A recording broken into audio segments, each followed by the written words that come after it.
नमस्कार, अश्विनी अन्नपूर्णा किचनमध्ये तुम्हा सर्वांचं मी पुन्हा एकदा मनपूर्वक स्वागत करत आहे। आज आपण पितृपक्ष विशेष उडदाच्या डाळीचे वडे बनवणार आहोत। तर हे वडे तुम्ही पाहू शकता, मस्त असे टम्म फुगलेले आहे आणि अजिबात तेलकट सुद्धा झालेले नाही। बऱ्याच काळापर्यंत हे कुरकुरीत राहतात। तर या ठिकाणी तुम्ही आवाज ऐकू शकता, मस्त असे कुरकुरीत वडे झालेले आहे। तर हे कुरकुरीत होण्यासाठी आपण कुठल्याही तांदूळ किंवा इतर कुठल्याही पदार्थाचा वापर केलेला नाही, फक्त उडदाच्या डाळीचेच हे वडे बनवलेले आहेत। आतमध्येपर्यंत अतिशय कुरकुरीत असे हे वडे तयार होतात। चला तर मग कसे बनवायचे हे वडे ते पाहूया। पण त्या अगोदर तुम्ही अजून माझ्या चॅनलला सबस्क्राइब केले नसेल तर सबस्क्राइब करा आणि सोबतच बाजूचे दिलेले बेल आयकॉन देखील प्रेस करा। इथे मी 1 कप उडदाची डाळ भिजत ठेवलेली होती। 3 ते 4 तास आपल्याला ही उडदाची डाळ छान भिजवून घ्यायची आहे। आपल्याकडे जर जास्त वेळ असेल तर ही रात्रभरासाठी सुद्धा तुम्ही भिजवून घेऊ शकता।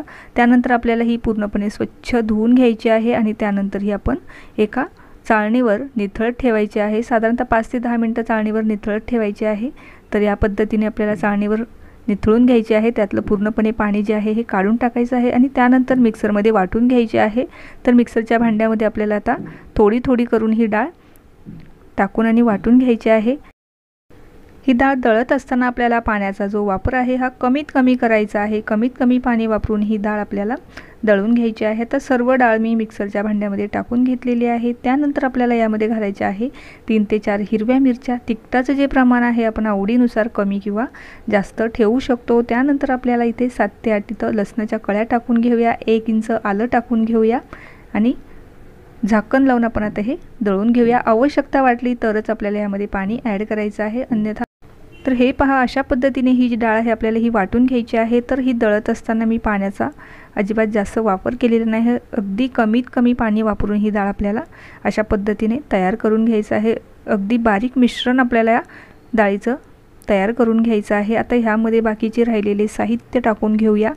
त्यात मी आता 1 चमचाभर जिरं टाकत आहे। त्याचबरोबर आपल्याला इथे टाकायचं आहे पाव चमचाभर एवढी काळी मिरी पावडर, त्याचबरोबर चवीनुसार मीठ टाकून घेऊया आणि आपले जे वडे आहे ते फुलण्यासाठी इथे मी पाव चमचाभर एवढा खाण्याचा सोडा टाकत आहे। खाण्याचा सोडा टाकल्यामुळे आपले जे वडे आहे हे मस्त असे टम्म फुगणार आहे, त्यामुळे जरूर वापरा। आता हे जे सर्व साहित्य आहे ह्या मिश्रणामध्ये व्यवस्थित मिक्स करून घेऊया।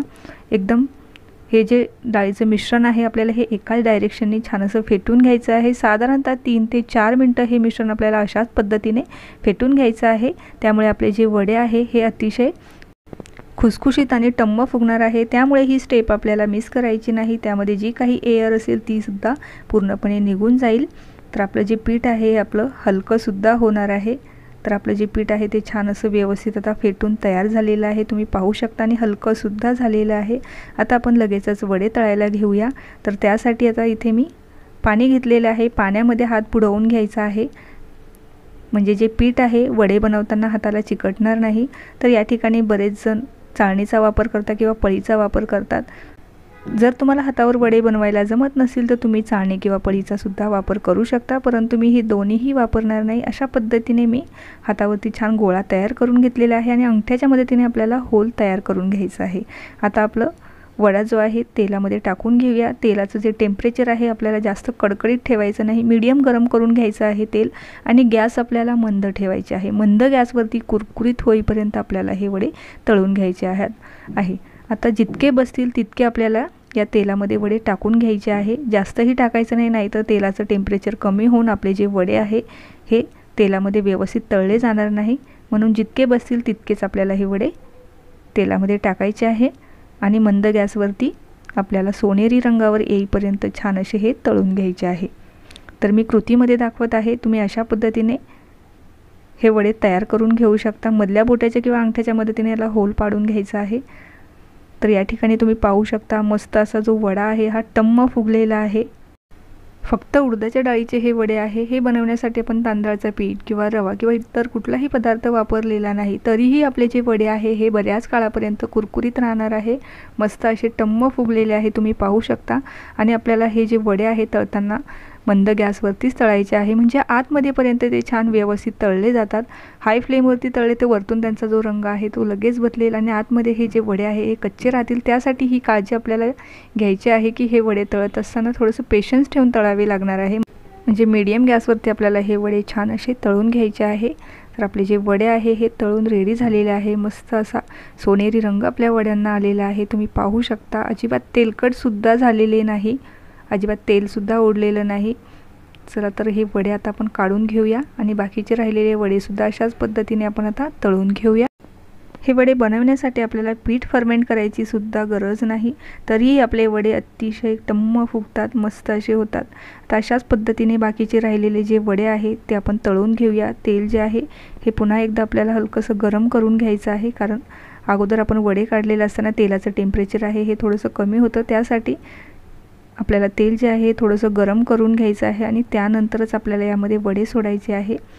तेल जर थंड असेल आणि त्यामध्ये वडे सोडले तर आपले जे वडे आहे हे तेलकट होण्याची शक्यता आहे, त्यासाठी तेल आपल्याला थोडंसं गरम करून त्यानंतरच यामध्ये वडे सोडायचे आहे। तर मस्त असे आपले वडे जे आहे हे फुलले आहे, तुम्ही पाहू शकता। अतिशय मस्त असे टम्म वडे आपले या ठिकाणी फुललेले आहे। आता हे वडेसुद्धा आपण छान तळून घेऊया मीडियम गॅसवरती। गॅस आपल्याला कुठेही वाढवायचा नाही, मीडियम गॅसवरतीच हे वडे तळून काढायचे आहे। तर या ठिकाणी तुम्ही पाहू शकता आपले जे वडे आहे हे तळले आहे। दुसरी बॅचसुद्धा आपली या ठिकाणी वड्यांची तळून रेडी झालेली आहे, काढून घेऊया। तर या ठिकाणी सर्व जे वडे आहे माझे बनवून रेडी झालेले आहे। तर या ठिकाणी तुम्ही आवाज ऐकू शकता, मस्त असे कुरकुरीत आपले हे वडे तयार झालेले आहे आणि अजिबात तेलकटसुद्धा झालेले नाही। तर एक वडा आता मी तुम्हाला तोडून दाखवते, त्यावरून तुम्ही ठरवू शकता हे वडे किती कुरकुरीत झालेले आहे, आतमध्येपर्यंत व्यवस्थित असे शिजले गेलेले आहे। तर या वड्यांसोबत लागणारी चटणीसुद्धा पाहूया। तर त्यासाठी इथे मी एक मिक्सरचं भांडं घेतलेलं आहे, त्यामध्ये मी 4 ते 5 हिरव्या मिरच्या, 1 इंच आलं, 5 ते 6 लसणाच्या कळ्या आणि ओला नारळ घेतलेला आहे। ओला नारळाऐवजी तुम्ही तर सुका नारळसुद्धा घेऊ शकता। आता हे सर्व साहित्य मी मिक्सरच्या भांड्यामध्ये घालून घेतलेलं आहे। त्यानंतर लगेचच आपल्याला चवीनुसार मीठ टाकून घ्यायचं आहे आणि हे मिश्रण आपल्याला सुकंच फिरवायचं आहे। त्यानंतर एकदा फिरवून घेतल्याच्या नंतर आपण ह्यामध्ये पाणी ॲड करणार आहोत। तर झाकण लावून आता हे मिश्रण फिरवून घेऊया। तर अशा पद्धतीचं मिश्रण मी इथं फिरवून घेतलेलं आहे। आता यामध्ये मी अर्धा ग्लास एवढं पाणी टाकत आहे। चटणी किती पातळ किंवा घट्ट हवी आहे त्यानुसार तुम्ही ह्यामध्ये पाणी ॲड करू शकता। आता पुन्हा एकदा झाकण लावून फिरवून घेऊया। तर आपली जी चटणी आहे ही सुद्धा तयार झालेली आहे। आता ही चटणी तुम्ही अशीच सुद्धा खाऊ शकता किंवा ह्याला तडकासुद्धा देऊ शकता, परंतु मी हिला तडका देणार नाही, अशीच ही चटणी खूप छान लागते वड्यांसोबत। तर आता एका भांड्यामध्ये काढून घेऊया। तर चटणीसुद्धा आपली इथे तयार झालेली आहे। तर ही रेसिपी तुम्ही घरी नक्की ट्राय करून पहा। तर हे वडे तुम्ही चटणीसोबत किंवा सांबरासोबतसुद्धा खाऊ शकता।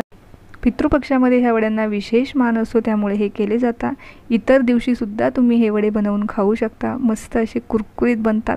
तर कशी वाटली तुम्हाला आजची ही वड्यांची रेसिपी ते मला कमेंट बॉक्समध्ये कळवायला अजिबात विसरू नका। नेहमीप्रमाणेच रेसिपी आवडली असेल तर लाईक, शेअर आणि चॅनलला अजून सबस्क्राईब केले नसेल तर सबस्क्राईब करा। व्हिडिओ पूर्ण पाहिल्याबद्दल धन्यवाद।